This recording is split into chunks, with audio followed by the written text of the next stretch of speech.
ए रमज़ान के इख्तिताम ते फतराने का। इस फतराने के बारे जरूरी जड़ियाँ गल्लां ना अहम, ये अंदर गलती नहीं करनी, बहुत जरूरी गल्लां, उन्होंने जरा ज़हन नशीन कर लो। सब तो पहली चीज़ फतराने के अंदर जिहड़ी है ना वो फ़र्ज़ है, सुन्नत है, की चीज़ है। नबी पाक सल्लल्लाहु अलैहि वसल्लम की हदीस है जिहड़ी इमाम बुखारी ने अपनी सहीहुल बुखारी के अंदर नकल फरमाई है। सैयदना अब्दुल्ला इब्ने उमर दे कोलों रिवायत है, आपने फरमाया फ़रज़ा रसूलुल्लाह सल्लल्लाहु अलैहि वसल्लम ज़कातुल फ़ितर, ए जड़ा फतराना रमज़ान के आखिर ते वे ये फ़र्ज़ है, ये हर दे उपर लाजम है, हर दे उपर लाजम है। हाँ एक बंदा होए जड़ा कमांदा ही नहीं, बिल्कुल कमांदा ही नहीं, या बेवा औरत है, उहदे बच्चे भी छोटे ने, हाँ उहदे वास्ते तो रुखसत है, लेकिन उहदे वास्ते खसूसी तौर पर उहदा कोई रिश्तेदार, उहदा कोई हमसाया, जिस तरह मेरी नज़र अंदर कोई बेवा होए कोई ऐसी, उहदी तरफों मैं खुद फतराना दे छड़ा, उहदी तरफों मैं खुद दे छड़ा। यह कोशिश, यह चीज़ का बहुत ज़्यादा ख्याल रखना है। और दूसरे नंबर पर किन्ना चीज़ों का फतराना देना चाहिए है। नबी पाक सल्लम के दौर के अंदर खजूर का, जौ का, पनीर का, घ्यो का, घी का भी दिता जाता सी फतराना। क्यों? इस वास्ते नबी पाक के दौर अंदर खान वास्ते ज्यादा चीज़ां यही सन, लेकिन गंदम का जिक्र अगर कुरान हदीस पढ़िए सानू गंदम का जिक्र नहीं मिलेगा भी गंदम का असा फतराना देना है। असी गंदम का क्यों देने आ? इस वास्ते देने आ क्योंकि नबी पाक की हदीस अंदर इशारा मिल गया है। आपने फरमाया जिहड़ी चीज़ जिहड़ा अनाज ज्यादा तुसा खांदे हो ਉਹਦੇ अंदरों दिओ। हुण ज्यादा अनाज असा की खा रहे हैं? गंदम। गंदम तो बाद किहड़ी चीज़ है? चावल।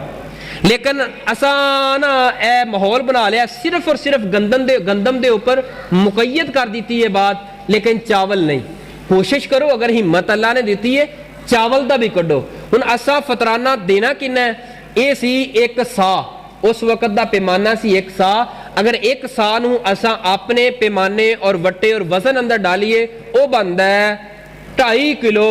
उलमाए कराम दी कमेटी दे इज्तिमा और पूरे फैसले दे नाल वो 2.5 किलो वजन जिहड़ा है तुसां देना है।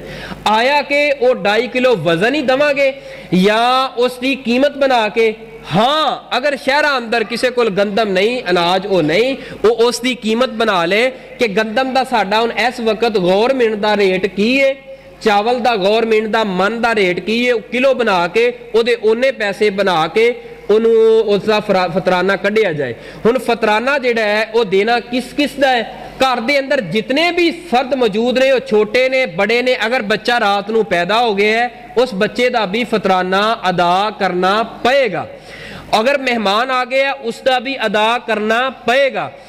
और दूसरे नंबर ते फतराने दे अंदर असा फतराना जिहड़ा कढ़ना है उसते पैसे बना के उहदा वक्त केड़ा है?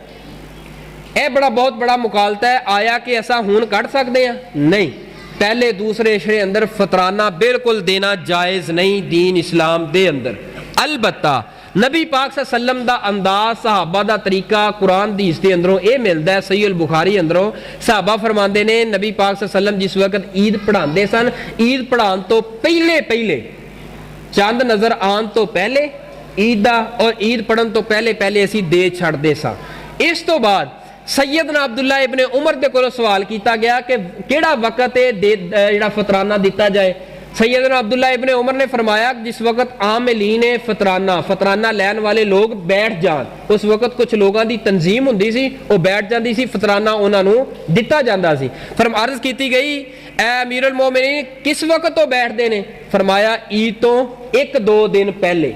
इस तो दलील बन गई है ईद तो 1-2 दिन पहले आखिरी अशरे दे आखिर दे उपर फतराना दे सकता है, सहूलत वास्ते, अपनी भी सहूलत और अगले की सहूलत, ताकि अगर कोई जरूरत है वो अपनी पूरी कर ले।